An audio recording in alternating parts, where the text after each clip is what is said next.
The first keynote speaker is quite appropriately Mr. Hussain Afeef.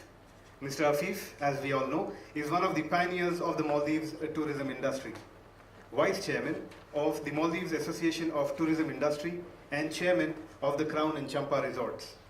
May I please invite you over, sir, to the stage to enlighten us all with your views?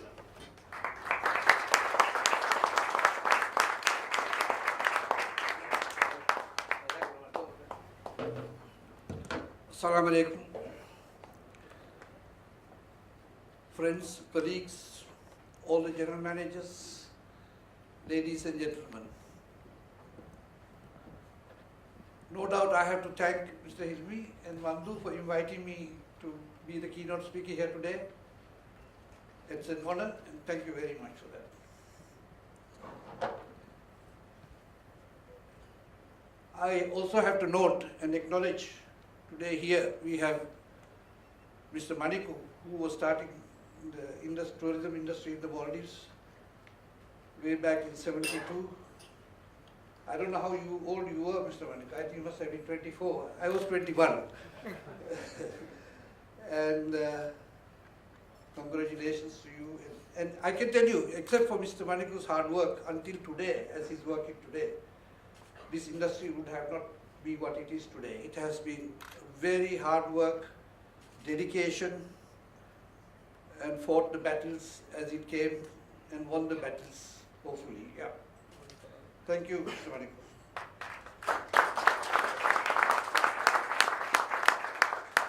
So I have to tell this story again, and I've told it so many times. I hope I don't change it this time. You know, it's 45 years old, this story, and I think it is important that the story goes on for people who don't know the story. And I think it is good to know, for people to know what it was then. The first tourists came into the Maldives. Mr. Maniku and I met them at the airport, and we could just walk through with them through the airport with their bags, no immigration, nobody to stop you at the customs, and we were in Male in half an hour. Fantastic service.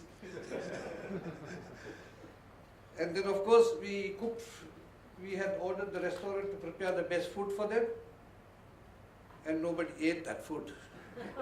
And that's when Maniku and I realized that these people don't eat hot food. So we were on a learning curve ourselves. And that evening, I think Mr. Maniku was the first chef for the tourists, because he was cooking for them in the evening. We bought fish in the market, we boiled them, we asked the tourists how to do it, and we boiled them, put lime on it. And there were no potatoes, of course. So it was rice and some local salads. And that's how the first tourist had his first dinner in the Maldives. And I think it is to be noted. And yeah, many of you have heard this from me before, but I want to repeat it again, that Maldives at that time we had 4 or 5 mechanized boats in the country, so everything was under sailing. We took people on excursions, the first tourists on sailing boats. And it could take 2 hours to get to Kuruba, which is so close. So that was transport at that time. Communication, we had no telephones, we had no fax machines, so we communicated on Morse code to Sri Lanka to bring the first tourists. We would send a message through our telecommunication department to Sri Lanka, and they would decode that message and send it to Italy and tell us that this group was coming on this day. We would get another message through the telecommunication department. That was communication. And we had 2 flights a year coming into the country, small Avro, bringing in teachers, school teachers. So that was our connection to the outside world. And I remember we had to play many roles, like we were chefs, we were tour guides, we were whatever we had to be.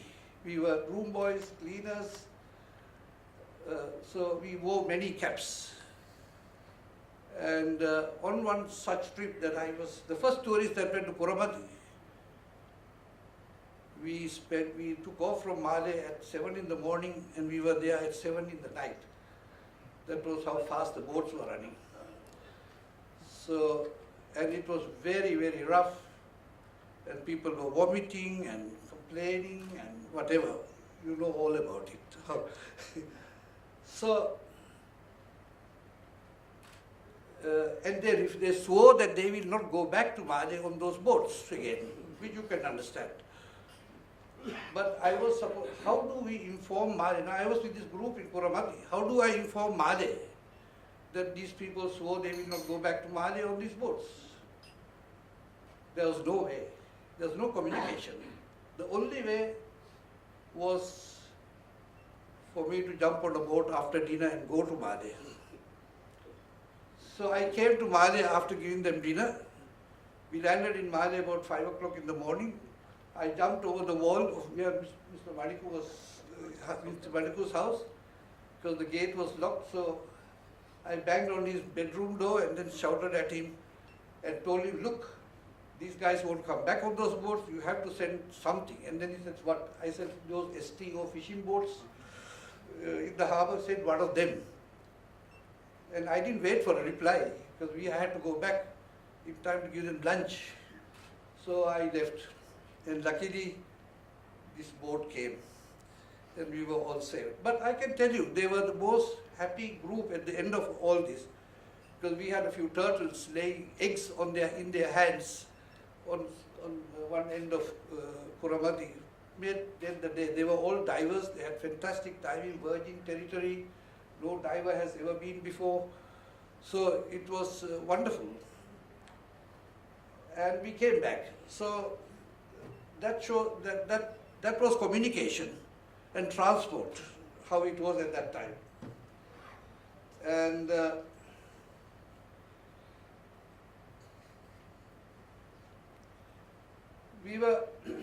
and then we come back to building in mid-80s, like Kudahura. We built Kudahura in 74, 75. It was a camping site. We made Kajan huts, and we only accommodated people under 35 years of age.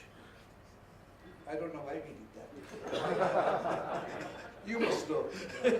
So anyway, so that was how it was. And we had no toilets except this public 2 toilets. We brought water from Hura, and we had an overhead tank, and we put water, not fresh water, well water into a tank. We brought it, we pumped it up into the tank, and then we went back, sat in the reception, and somebody would come and say, there's no water. Back to Hura again.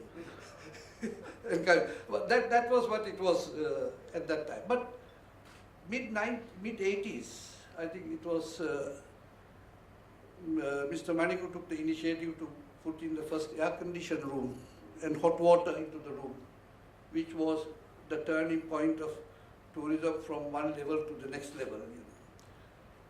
So then everyone after that, who came after that, did the same. They started putting air conditioners and hot water. And then when it came to mid-90s, Crown Company invited Hilton to come in and share manage one of their resorts. And Hilton started to manage these resorts. And then there was an investor confidence built internationally. So people came from outside to look what Hilton was doing. They built confidence in themselves. Then Four Seasons came, and all the other chains came into the country after that. And it was like bringing a professional football players into our Maldivian football team. The whole thing changed. The way they played, the way everything was done changed. All the Maldivian hoteliers started to learn how to professionally manage something, and then we managed the hotels. And then it came out with the spas, the wellness centers, the different cuisines, the specialty restaurants. All these things started to come then. So that was another turning point. And then we came to the era where we had to go underwater. So we started building underwater restaurants and overwater bungalows. So it evolved like that, and here we are today. And where are we? We have 660, over 660 entities where you accommodate people. We have 37,000 beds in the country. We have 126 resorts. We have 350 over guest houses. And we have another 40 or more resorts to come, or another 8,000 beds to come. So what do we do? I think it's something we have to all think about. How do we do this? And how do we fill those beds? And as you all the general managers agree, you can have more accommodation, but you have less yield. And you have less guests because people are spreading out. And as more resorts open, and if you don't have the same amount of people coming, it's obvious what we have will spread. So there's no question about that. So I think it would be good, even with an initiative of Hotelier magazine, to really put all your heads together one day, to really think about what we should be doing for the future of the tourism industry. We need to market more, definitely. We have to get the present markets who supply us to supply us more. We have to get the new markets to come and market us and give us more people, otherwise we cannot. And with the international airport coming in a big way, we need to be ready for that as well. So if we didn't develop those, if we build a big airport and didn't develop enough beds to cater to that, also people will say, oh, what did you guys do? You build a big airport, there are not enough beds. So there is a transition time, and that's what I firmly believe. This is a transition time where we will all complain, it is so many beds and so many beds, until the airport can come in and the new markets can come in, new aeroplanes can come in, and what, as they say, I don't know, 7 million passengers come through there, then these beds might be okay. But until then, I think we will have to just go slow or suffer on that. And we have to ask the banks to give us money. We have to ask the government to spend money on more marketing. We have to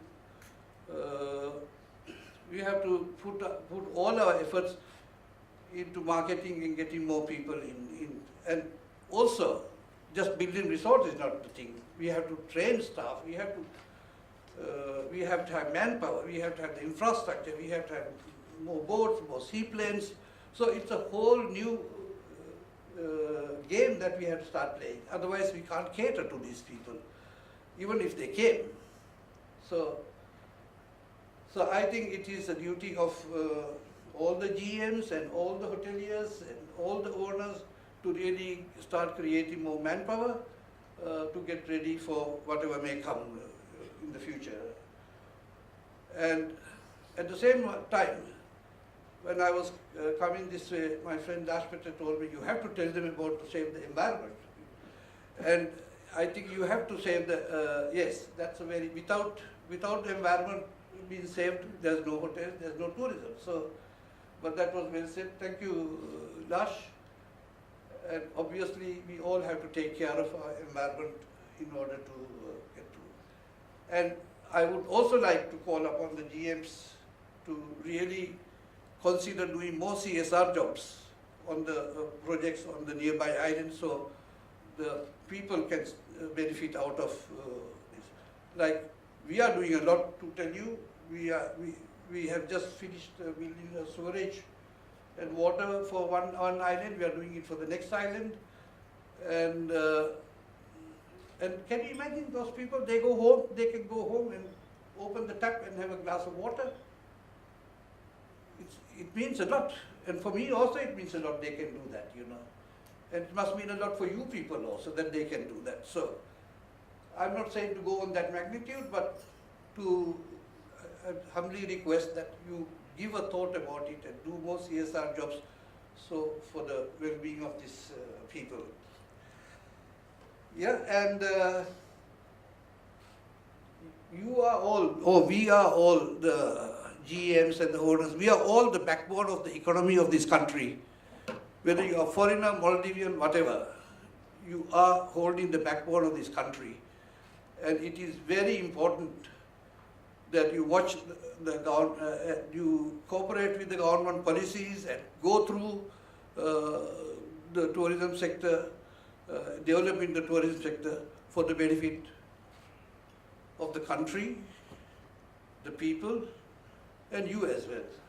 Thank you.